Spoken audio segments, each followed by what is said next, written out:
Assalamualaikum warahmatullahi wabarakatuh. Nama saya Meli Dwi Handayani dengan NIM 201220054, kelas 6B Pendidikan Agama Islam. Di sini saya akan memenuhi UAS mata kuliah Kurikulum Pendidikan Islam. Kurikulum Merdeka.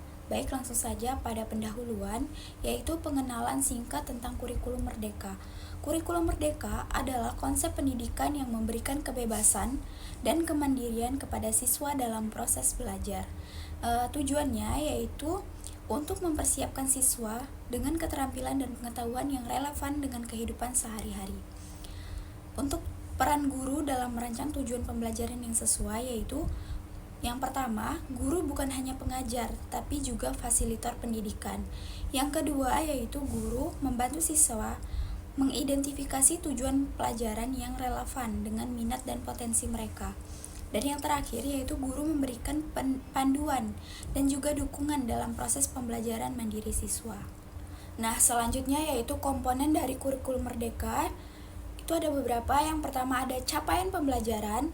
Capaian pembelajaran adalah kompetensi yang harus dicapai peserta didik di akhir setiap fase pembelajaran, yang dirumuskan dalam bentuk kompetensi yang ingin dicapai. Yang kedua yaitu TP atau tujuan pembelajaran, adalah deskripsi pencapaian pembelajaran, baik pengetahuan, keterampilan, dan sikap yang lebih spesifik dan terukur.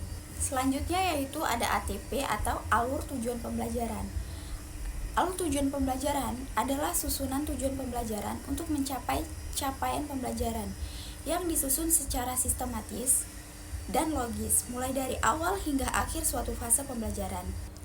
Selanjutnya yaitu ada modul ajar.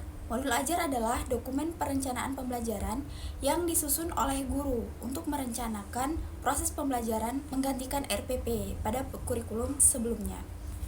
Nah, poin selanjutnya yaitu ada asesmen.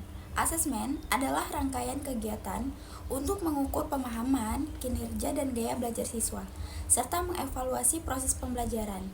Tujuannya adalah untuk memberikan umpan balik bagi guru dan siswa dalam membantu perbaikan proses belajar dan mengukur pencapaian tujuan dari pembelajaran itu.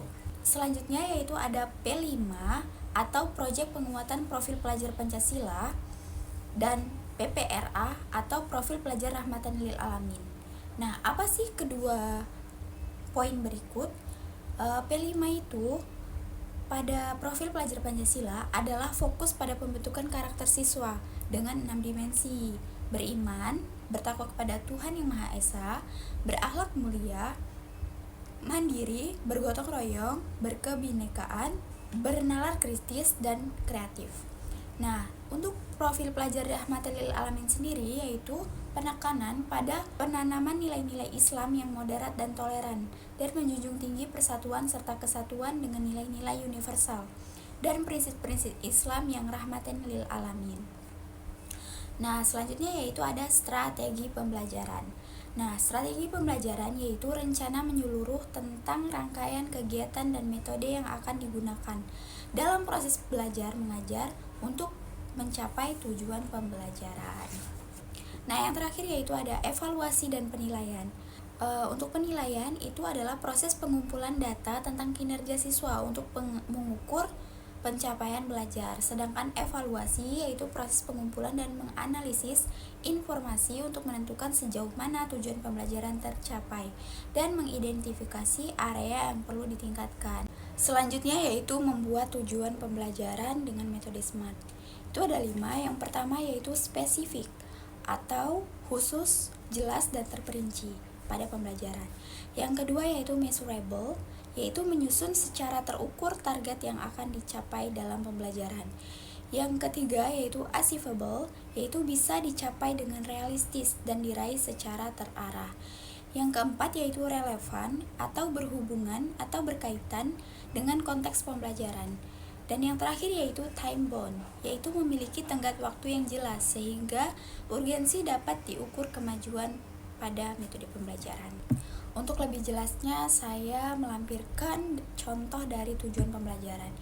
Yang pertama pada mata pelajaran Al-Quran Hadis, yaitu seperti memahami Quran Surah Al-Ma'un, Quran Surah Ad-Duha, memahami Quran Surah Al-Hujurat ayat 3, Quran Surah Ar-Rum ayat 22 dan Quran Surah An-Nisa ayat 1.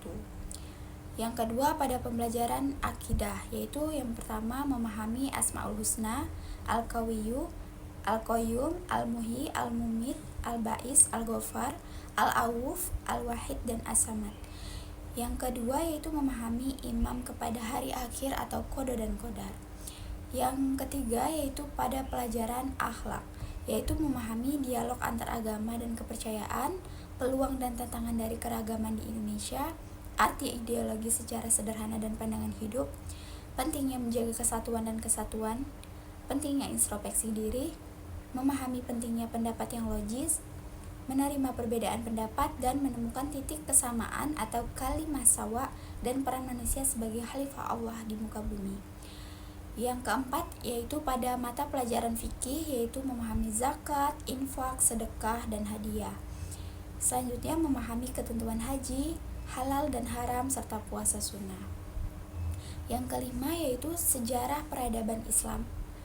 Yang pertama yaitu memahami ibrah dari kisah Nabi Muhammad SAW di masa separuh akhir kerasulannya dan kisah Khulafaur Rasyidin. Selanjutnya yaitu menghubungkan tujuan pembelajaran dengan komponen lain.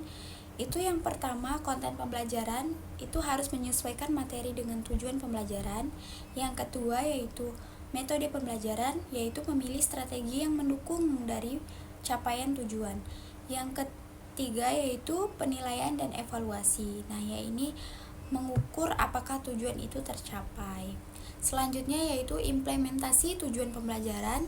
Yang pertama yaitu desain pembelajaran, yang kedua aktivitas pembelajaran, yang ketiga penggunaan teknologi pendidikan. Nah, untuk berikutnya yaitu evaluasi efektivitas tujuan pembelajaran. Yang pertama yaitu mengukur kesuksesan pembelajaran, yang kedua meningkatkan tujuan pembelajaran, yang ketiga menyesuaikan kurikulum. Demikianlah yang dapat saya sampaikan, kurang lebih saya mohon maaf. Saya akhiri, wassalamualaikum warahmatullahi wabarakatuh.